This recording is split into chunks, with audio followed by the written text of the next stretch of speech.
Hello students, आज हम class 9th की लेसन नंबर 2 का नेक्स्ट पार्ट लेकर आए हैं। 2.4 भौतिक एवं रासायनिक परिवर्तन। अब भौतिक परिवर्तन वे होते हैं जो हमें हमारी नग्न आंखों से हम देख सकते हैं, जिनका अवलोकन हम कर सकते हैं। और रासायनिक परिवर्तन वे होते हैं जो कि उन पदार्थों को आपस में मिलाने या आपस में क्रिया कराने पर हमें प्राप्त होते हैं। साथ ही वे रासायनिक परिवर्तन जो कि उस पदार्थ की गुण हो जाएगा या रंग हो जाएगा या घनत्व या कठोरता या दृढ़ता, उनमें कुछ बदलाव आ जाते हैं। चलिए पढ़ते हैं भौतिक एवं रासायनिक परिवर्तन। शुद्ध पदार्थ और मिश्रण में अंतर को समझने के लिए आइए सबसे पहले भौतिक और रासायनिक परिवर्तनों के बीच के अंतर को जानें। पिछले अध्याय में हमने पदार्थ के भौतिक गुणों के बारे में अध्ययन किया है। ऐसे गुण जिनका हम अवलोकन एवं वर्णन कर सकते हैं, जैसे कि रंग, कठोरता, दृढ़ता, बहाव, घनत्व, द्रवनांक तथा क्वथनांक इत्यादि को हम भौतिक गुण कहते हैं। अवस्थाओं का अंतर रूपांतरण एक भौतिक परिवर्तन है, क्योंकि ये परिवर्तन पदार्थों के संगठन में बिना परिवर्तन किए होते हैं और उनकी रासायनिक प्रकृति में भी कोई परिवर्तन नहीं होता है। जैसे अगर हम एक भौतिक परिवर्तन का अगर हम एक उदाहरण लें तो उन पदार्थों का जो संगठन होता है, यानी कि जिस पदार्थ से वह कोई भी वस्तु या पदार्थ बना हुआ है, जिन कणों से मिलकर बना हुआ है, उनमें अगर कोई परिवर्तन होता है तो यह भी भौतिक परिवर्तन में ही आएगा। साथ ही साथ उसकी रासायनिक परिवर्तन में कोई परिवर्तन नहीं होता है। यद्यपि यानी कि जैसे कि बर्फ, जल और वाष्प अलग अलग दिखते हैं, ये भिन्न भिन्न जैसे जल और बर्फ और जल दोनों वाष्प अलग अलग दिखते हैं, लेकिन ये भिन्न भिन्न भौतिक गुणों को दर्शाते हैं। लेकिन ये रासायनिक रूप में समान होता है, मतलब दोनों की प्रकृति जो है एक जैसी ही होती है, हालांकि इनके भौतिक गुण जो होते हैं वे अलग अलग होते हैं। जल तथा खाना पकाने वाले तेल दोनों द्रव हैं, लेकिन इनके रासायनिक गुणधर्म भिन्न हैं।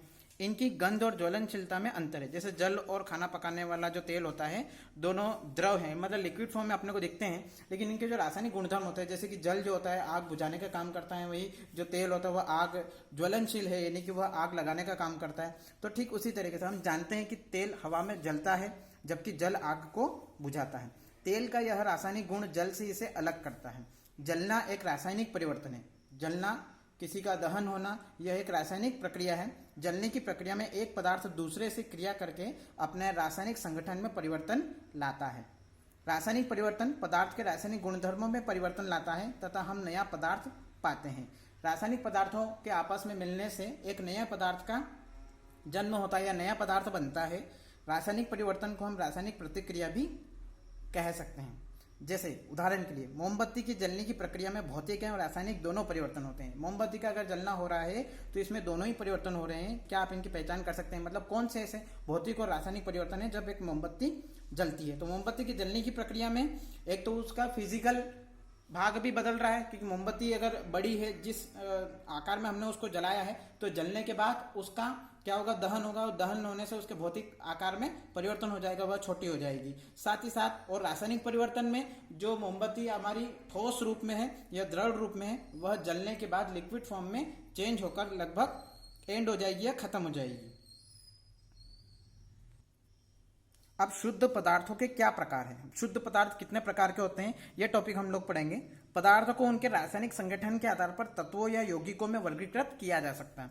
अब शुद्ध पदार्थों के जो प्रकार होते हैं वे दो प्रकार के यहाँ पर हम लोग पढ़ेंगे, तत्व और यौगिक। अब तत्व क्या होता है और यौगिक क्या होता है, इसके बारे में आगे कंटिन्यू करते हैं। 2.5.1 तत्व। रॉबर्ट बॉयल पहले वैज्ञानिक थे जिन्होंने सन 1661 में सर्वप्रथम तत्व शब्द का प्रयोग किया। फ्रांस के रसायनज्ञ एंटोनी लॉरेंट लॉयजिल सन 1743 से सन 1794 ने सबसे पहले तत्व की परिभाषा को प्रयोग द्वारा प्रतिपादित किया। उनके अनुसार तत्व पदार्थ का वह मूल रूप है जिसे रासायनिक प्रतिक्रिया द्वारा अन्य सरल पदार्थों में विभाजित नहीं किया जा सकता है। तो वैज्ञानिक के अनुसार जो सबसे पहले तत्व की जो परिभाषा उन्होंने दी थी, तो तत्व पदार्थ का वह मूल रूप है, यानी कि जो पदार्थ है उसी का वह एक मूल रूप है जिसे रासायनिक प्रतिक्रिया द्वारा अन्य सरल पदार्थों में विभाजित नहीं किया जा सकता, यानी कि और दूसरे सरल पदार्थों में उसे तोड़ा नहीं जा सकता। तत्वों को साधारणतः धातु, अधातु तथा उपधातु में वर्गीकृत किया जा सकता है, यानी कि तत्व को फिर से 3 रूपों में बांटा गया है। पहला हो जाएगा धातु, सेकंड हो जाएगा हमारा अधातु, थर्ड हो जाएगा आपका उपधातु। अब धातुएं प्रायः दिए हुए निम्न गुणधर्मों में से सभी को या कुछ को प्रदर्शित करती है। लगभग जो हमारी धातुएं होती हैं या तो उनमें ये सभी गुण होंगे या फिर इनमें से कुछ गुण होंगे। फर्स्ट पॉइंट होगा हमारा, ये चमकीली होती है, यानी कि जितनी भी धातुएं होती हैं वे लगभग चमकीली होती हैं। सेकंड पॉइंट हमारा होगा, ये चांदी जैसी सफेद या सोने की तरह पीले रंग की होती है। लगभग जो धातुओं के मुख्य गुण हैं इनमें यह है कि चांदी जैसी या तो सफेद होगी या फिर सोने की तरह पीले रंग की होगी। थर्ड नंबर पॉइंट हमारा होगा, ये ताप तथा विद्युत की सुचालक होती है, यानी कि जितनी भी धातुएं होती हैं उनमें विद्युत का प्रवाह आसानी से हो सकता है। ये तन्य होती है, तन्य होती है। तन्यता का मतलब क्या होता है, इनको तार के रूप में खींचा जा सकता है, यानी कि अगर इनको पीटा जाए तो इनको तार के रूप में खींचा जा सकता है। जैसे कि हमने देखा ये सोने एवं चांदी हो गया, तांबा हो गया, लोहा हो गया, ये सारी धातुएं होती हैं। तो इन धातुओं के हम अनेक प्रकार के औजार, बर्तन या जेवर, गहने वगैरह हम लोग बनवाते हैं।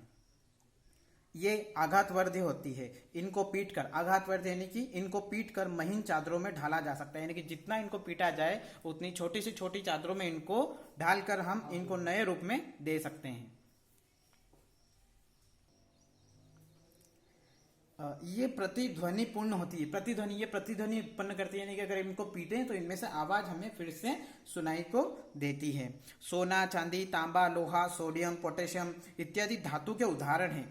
पारा धातु होते हुए भी कमरे के तापमान पर दर्ज है। सोना, चांदी, लोहा, तांबा, सोडियम, पोटेशियम आदि ये धातु के उदाहरण हैं। लेकिन पारा एक ऐसी धातु है जो धातु होते हुए भी कमरे के तापमान पर लिक्विड यानी कि द्रव अवस्था में पाई जाती है। यहां से आपका एक क्वेश्चन भी बनता है कि कौन सी ऐसी धातु है जो कि द्रव अवस्था में पाई जाती है।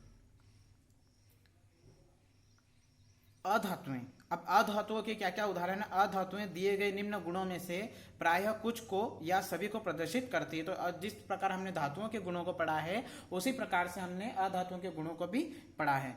तो ये विभिन्न रंगों की होती है, अधातुएं विभिन्न रंगों की होती है।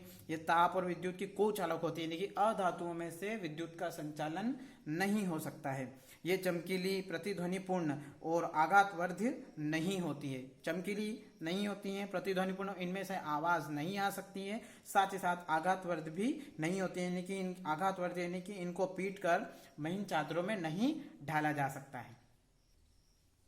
हाइड्रोजन, ऑक्सीजन, आयोडीन, कार्बन, कोल और कोक, ब्रोमीन, क्लोरीन इत्यादि अधातुओं के उदाहरण। हाइड्रोजन हो गया, ऑक्सीजन हो गया, आयोडीन, कार्बन आदि अधातुओं के उदाहरण हैं। कुछ तत्व धातु और अधातु के बीच को गुणों को दर्शाते हैं, जिन्हें उपधातु, मतलब ऐसे पदार्थ जिनमें धातु और अधातु दोनों के गुणधर्म हो उन्हें हम अब उपधातु कहेंगे, जैसे कि बोरान, सिलिकॉन, जर्मेनियम आदि। यह एक इंपॉर्टेंट टॉपिक, इंपॉर्टेंट पॉइंट दिया हुआ है। अभी तक ज्ञात तत्वों की संख्या 100 से अधिक, मतलब 100 से अधिक तत्व अभी प्रकृति में ज्ञात हैं या खोजे गए हैं। इनमें से 92 तत्व प्राकृतिक हैं जबकि शेष मानव निर्मित हैं। अधिकतर तत्व जो है वह ठोस अवस्था में पाए जाते हैं। 11 तत्व कमरे के तापमान पर गैसें हैं। 2 तत्व पारा तथा ब्रोमीन कमरे के तापमान पर द्रव हैं। पारा और ब्रोमीन ऐसे तत्व हैं जो कि कमरे के तापमान पर द्रव अवस्था में या लिक्विड अवस्था में पाई जाती हैं। गैलियम तथा सीजियम तत्व कमरे के तापमान 303 केल्विन से कुछ अधिक तापमान पर द्रव अवस्था ले ले। गैलियम और सीजियम एक ऐसी दो ऐसे तत्व हैं जो कि कमरे के तापमान से थोड़ा सा अधिक तापमान पर द्रव अवस्था में बदल जाते हैं।